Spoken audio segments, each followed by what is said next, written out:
What's up, everybody? Um, Welcome to another episode of my hip hop review.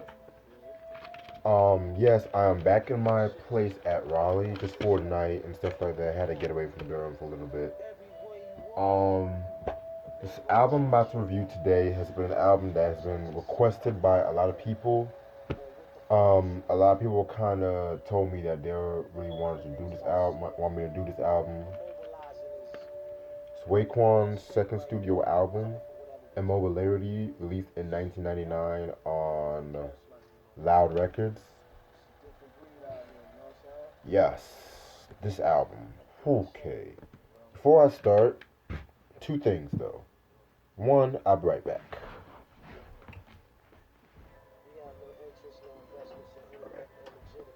Have to lock my doors so nobody can come in, but a couple things about this album. So basically, I listened to this album years ago, and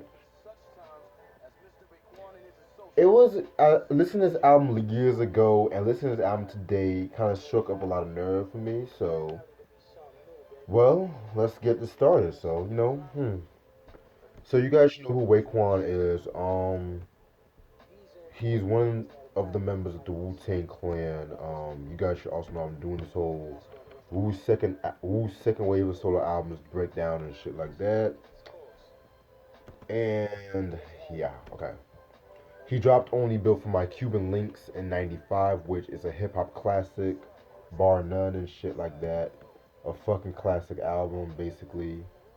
And yeah, man, no, he dropped this album, basically.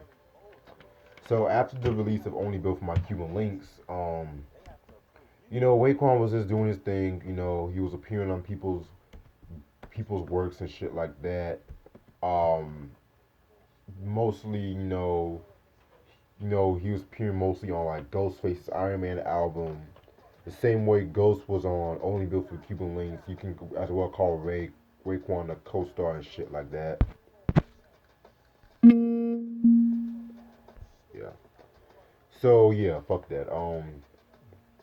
So of course, Wu Tang Forever came out in '97 and shit like that. And next thing you know, he was working on this album, and this is the album that is. So producers of this album include the Infinite Architects, Infamous Architects, um, dope production group that was mostly affiliated with Loud Records and shit like that. They produced for a lot of cats in the '90s, like Big Pun. They produced for Nas and shit like that. They did some joints. They produced for Boot Camp Click and shit. Yeah, man. Like if if you like love East Coast hip hop back in the late '90s and shit like that, they might have produced some of your shit. So Triflin, who was part of this American Cream team, which I'll get into in a minute. What's his name? Vo Pop, Pete Rock, Carlos, 6 July Brody. Am I missing anybody? Yeah, Riz is not on the production. Okay, I can accept that. I can accept that. Now guest appearances include the American Cream Team, Big Bub, Kim Stevens, Method Man, and Master Killer. Am I missing anybody else? Well, Ghost is not on this album. Okay, well, I re-listened to this album. I'm just gonna give out my thoughts and shit like that. So, just taking it all in. Cause the first time I heard this album was back in 2011, 2012, and shit like that. So I'll share my thoughts later on. But yeah, this is the cover of the album and shit like that. Pretty cool cover. You see like Raekwon chilling at a street post, with this little guy kind of begging, looks like he's begging and some shit like that. all these years I thought he was trying to like I don't know, like hurt him with it. I thought that was like a stick, 'cause I don't know, but yeah. All right. Yeah. Then you have some pictures, of Raekwon and the American Cream Team, Wu Tang affiliates and shit like that. So a lot of late '90s vibe with this and shit. But yeah. Singles albums known for it. Technically, it came out with like one official single, which was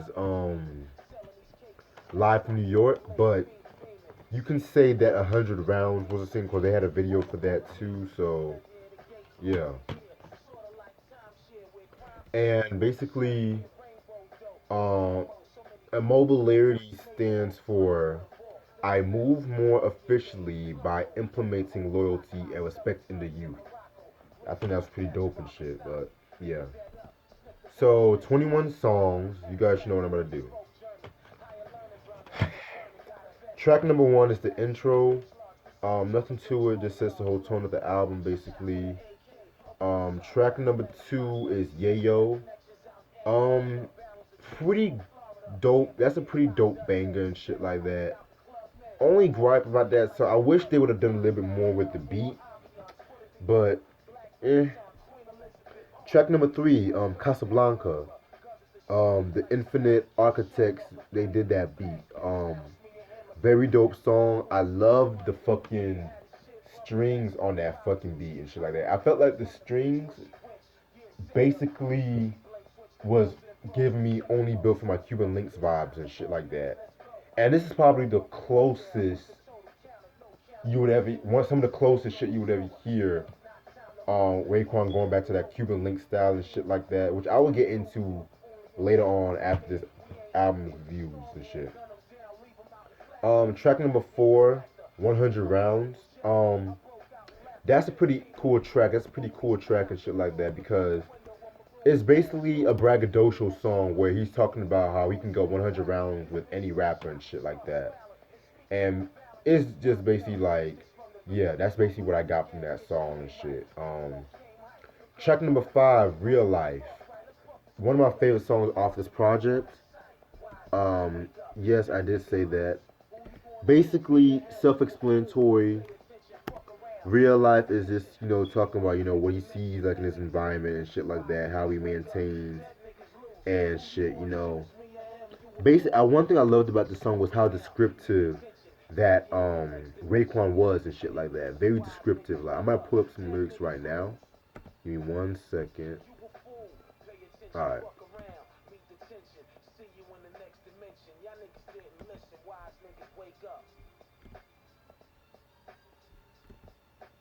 Like he was saying some shit like, "Yeah, you know it. Bobby told me before. Keep the heat by the side of the door. Ready for military war. Numerous cats. Niggas is uterus. Who this claiming that he looking for Louis Rich? Diamond a young king doing his thing. Big safes out in Beijing. Aqua green thing. Like very dope storytelling right there and shit like that. Um, Track number six, Power, featuring the American Cream Team. For those who don't know who the American Cream Team are, they're a Wu affiliate group that um, formed, was mentored by like Old Power Grant and Raekwon. It consists of members like Chip Banks, rest in peace to Chip Banks, by the way, Polite, Lord Superb. You guys should know who Lord Superb is. Twiz, Triflin, and Rhyme Wrecker. And basically, Triflin, of course, he produced the majority of this album and shit. Um, as for Power, that was a song I was not a fan of, to be honest with you, because I don't know, the beat was it just sucked, to be honest. The beat sucked. And yeah, track number seven, Skit One. This little skit. And then we got track number eight, All That I Got Is You, Part Two, featuring Big Bub. Big Bub. This was a sequel to the aforementioned song from Ghostface's Iron Man album. I did not like this song. I'm sorry. I don't know. It just felt kind of cheesy. Not cheesy, but it felt more of an. It felt I don't know. I just did not like this song to be real. I got what Way was trying to do. Don't get me wrong, but something about that part too. That all that I got is you. That's a song that should have never been touched. But and if they was gonna do that song, have like RZA doing the beat again and shit like that. Wait, did RZA? Yeah, have RZA doing the beat again, but like again, RZA was not available for this album, which I will get into after this and shit. But yeah, just that beat just sounded like it was they were just trying to mimic the original, which yeah. Then next song, Jury featuring Kim Stevens. That's a pretty cool song. Very dope song right there. That track number 10, Fuck Them, featuring Method Man. That felt more like a Takao 2000 song in my opinion. Cause I love Ray and I love Meth. I love every time they get together, but that with that beat, it sounded more something like Takao 2000 or a B side. And and it's not a bad thing. Don't get me wrong, it's not a bad thing. But yeah. And what I got from Fuck Them is basically like niggas, trying to downplay your stilo and shit like that, downplay your success, and so you just gotta be like, fuck them. You doing you and shit like that. If they don't like it, let them deal with what they gotta deal with. That's basically what I got from that. The next one is a skit two, eh, track number 12, Live from New York. That is my favorite, favorite, favorite song off this project. And I feel like it's a lot of people's favorite songs too. Basically, what I got from Live from New York is just basically him bigging up New York. You know, kind of like he's bigging up New York basically. Just like going on tour, the experience he gets when he's performing and shit like that. That's a very cool song and shit like that. Very dope song. Um, yeah, man. He sounded so focused on that song. I don't know why. And I read somewhere that that's actually Raekwon's favorite song off this project too.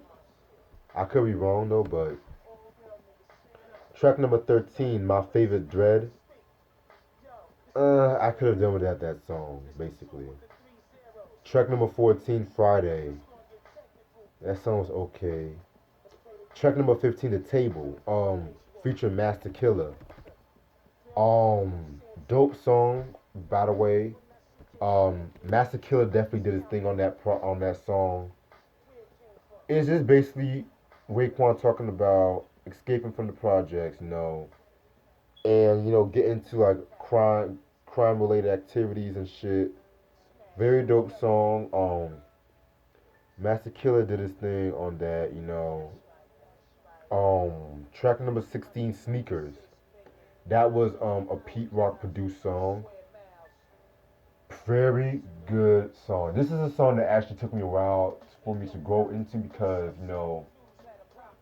one thing about that song that I always found unique was the beat had like a very unique mixture of Wu Tang and something that you would hear from Pete Rock's The Soul Survivor album, which definitely an album I need to get my hands on. I've seen that album in vinyl, but it's kind of like a little pricey on vinyl from where I stay at. I might get it, might not. Who knows? Um, Sneakers is basically Raekwon, bigging up to just paying homage to like dope sneakers and shit like that. You know what I'm saying? And while I do like the song, I do have to admit I love the beat, but I don't feel like the beat fit the song matter in my opinion. I don't know why. I really don't feel like that. But track number 17, Raw, again featuring the American Cream Team. Jesus, what the hell is this shit I was listening to? Like, low key, I this song feels like something you would have heard from Puff Daddy's The Forever album and shit like that. Like, ugh, man, this that's I did not like that song. And what really made me cringe was just that verse from Big Thad. Like, he said some shit like, "Then I found out y'all was too many dykers. Now I'm hyper, begging you to hook me with a cipher. See me in the tunnel and you trouble me. Get my dick hard dancing, sipping my bubbly. Yo, beat me in the head, talking about how you got a man that can't get freaky as I wanna be." Like, what the fuck is this? Like, this song, if it was a song that was from Older Bastard's Nigga Please album, I would have accepted it. I would have let it slide, but this is Raekwon, Immobilarity. Like, man, like, what the hell? Then we get to Pop Shit, which was a wannabe Rough Rider song and shit like that. Like, not a dope, not a dope imitation too. Then we get to Heart, and this shit never ends. And shit. That's another song I don't fuck with. Forecast was basically it ended the album on an okay note. He's just giving shout out to like all the dope hip hop heads and shit like that. And that's basically that. And the outro is, yeah. I gave this album a fair chance. And let me just say, when I first heard this album, I really did not like this album, and that's mainly supposed to do with the production.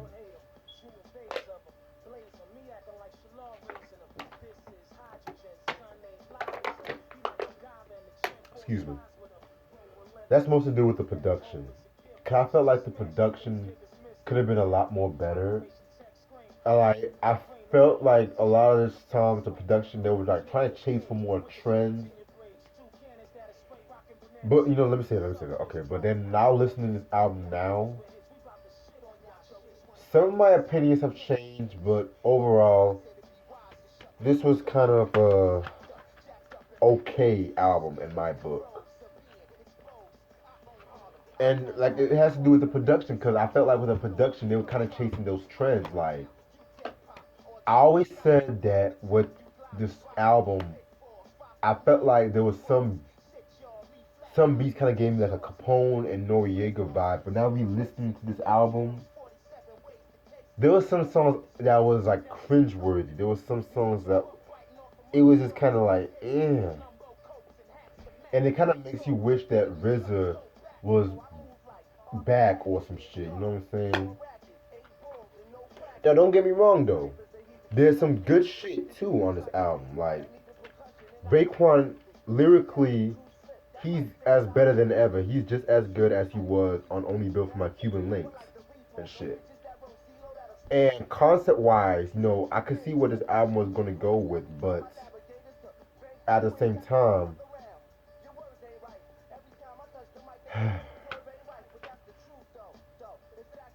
this is an album that I was highly disappointed with. Very disappointed with. Like, it had some dope cuts. I'll give you that. But, eh.